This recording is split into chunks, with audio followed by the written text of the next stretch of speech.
नमस्कार विद्यार्थियों। आज अपने रामधारी गुप्ता खंड फर्स्ट का भाग शुरू करने जा रहे हैं। विद्यार्थियों, अगर आप इस मैटर को ट्रांसलेशन करना चाहते हैं तो आप गूगल पर जाकर stenoexam.com लिखिए और आईडी बना लीजिए और मुझे इस नंबर पर व्हाट्सअप कर दीजिए जो कि आपको स्क्रीन के सामने दिख रहा है। चलो अपने शुरू करते हैं। Ready, start. सभापति महोदय, मैं रक्षा मंत्रालय की मांगों का समर्थन करने के लिए खड़ा हुआ हूँ। वर्तमान घटनाओं से पता चलता है कि संसार का हर देश अपनी सुरक्षा के बारे में चिंतित है और उसके लिए हर प्रयत्न कर रहा है। इस दृष्टि से अन्य देशों की तरह हमारे देश में भी रक्षा मंत्रालय का महत्व है।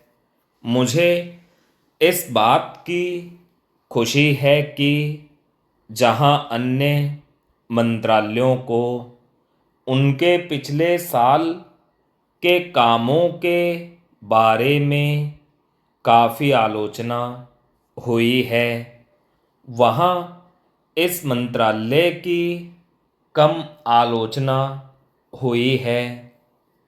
इससे पता चलता है कि इस मंत्रालय ने पिछले साल अच्छा काम किया है। मोटे तौर पर किसी भी देश की सुरक्षा नीति का लक्ष्य यह होता है कि दूसरे देशों, खास तौर से पड़ोसी देशों के साथ मित्रता के संबंध स्थापित हों और हम एक दूसरे के मामलों में हस्तक्षेप न करें। लेकिन उसके साथ यह भी जरूरी होता है कि हम अपने देश की सीमाओं और अखंडता की रक्षा करें।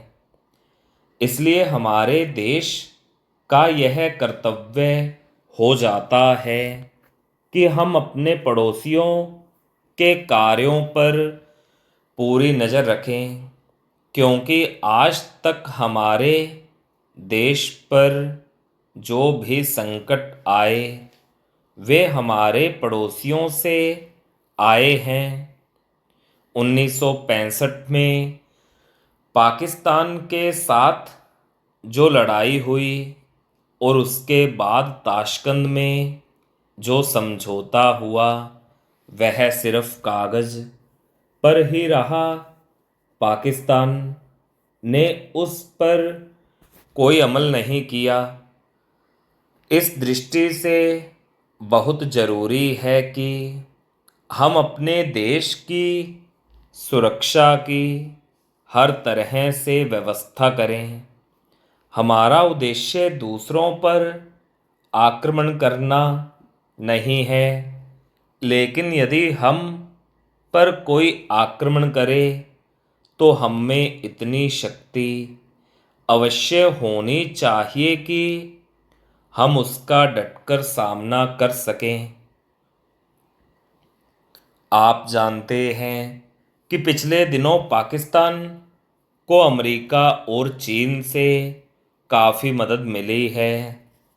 रक्षा मंत्रालय की रिपोर्ट में भी कहा गया है कि पिछले साल अमेरिका ने पाकिस्तान को 1500 करोड़ रुपए की फौजी सहायता दी है। आज जहां हम फौजी सामान के लिए अपने कारखानों की मदद से अपनी शक्ति बढ़ाने का प्रयत्न कर रहे हैं, वहाँ पाकिस्तान संसार के देशों से फौजी सामान खरीद रहा है। अपनी नीति के कारण वह सब देशों से लाभ उठा रहा है। मेरा सुझाव है कि हमको भी अपनी शक्ति बढ़ाने के लिए संसार के अन्य देशों से अधिक फौजी सामान खरीदना चाहिए। आज तिब्बत की सीमा पर चीन की 1.5 लाख फौज खड़ी है। स्टॉप।